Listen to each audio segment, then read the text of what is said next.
ভগবান নিজের মুখে বলেছে, এ জগতে যে করে আমার আশ আমি তারই করি সর্বনাশ। দেখবেন যারা বেশি হরি হরি করে, যারা বেশি ভগবানকে ভালোবাসে, আপনি ভালো মানুষ অথচ আপনার কপালে কষ্ট হয় না?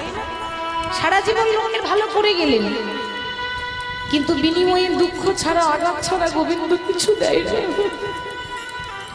কেন? গোবিন্দ নিজের মুখে বলেছে, যারা ভালোবাসবে আমার কাজ হচ্ছে তাদের পথের কাঙাল করে দেওয়া। তবু যদি না ছাড়ে আমার কাজ, তারপর হয়ে আমি তার দাসের অনুদাস। এত দুঃখ দেওয়ার পরেও, এত কষ্ট দেওয়ার পরেও যদি কেউ বলে দয়াময় তুমি যত দুঃখ দেবে দাও, যত কষ্ট দেবে দাও, আশীর্বাদ করো সারা জীবনে ওই দুঃখ কষ্ট সহ্য করেও যেন তোমার চরণে যেন আমার মতি থাকে, আমি যেন কৃষ্ণ বলে ডাকতে পারি, কৃষ্ণ বলে কাঁদতে পারি। একেই বলে ভক্ত।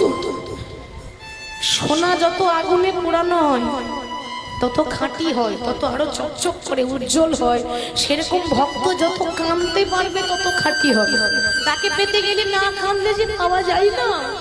ভগবানকে পেতে গেলে রাজ ঐশ্বর্য দিয়ে নয়, টাকা পয়সা দিয়ে নয়। নারদ প্রশ্ন করেছিল নারায়ণকে, প্রভু এ জগতের মানুষ, কলিযুগের মানুষ কি দিয়ে পুজো করলে তুমি সন্তুষ্ট হবে? ভগবান বললেন, জল তুলসী পত্র দিলেই হবে।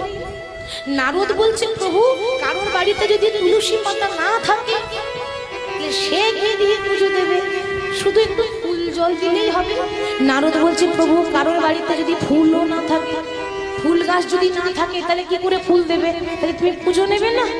ভগবান বললে, আরে জল দিলেই হবে। প্রভু কারোর বাড়িতে যদি জলও না থাকে তাহলে সে কি করে পুজো করবে? ভগবান বললেন, নারদ এ জগতে প্রত্যেকটা ভক্তকে আমি একটা করে গঙ্গার একটা করে যমুনা দিয়েছি, দুটি নয়।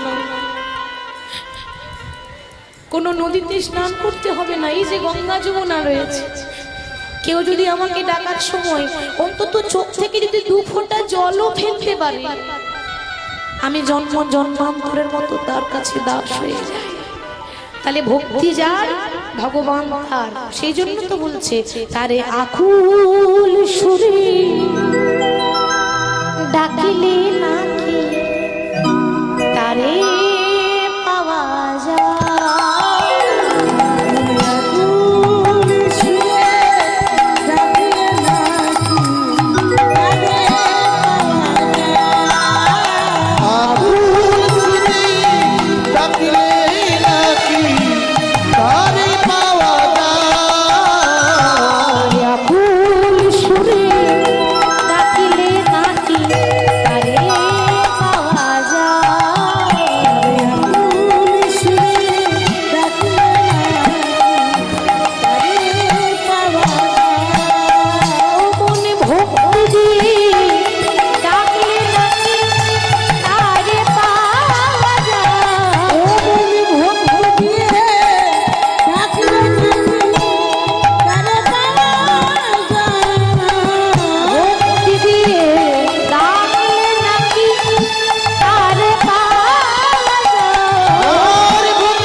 ডাকার মতো ডাকতে হবে। তো ডাকার মতো মানে এই নয় যে আমি সারাদিন কাজকর্ম ছেড়ে হরি হরি করব আর ভগবান দেখা দিয়ে দেবে, তা তো নয়।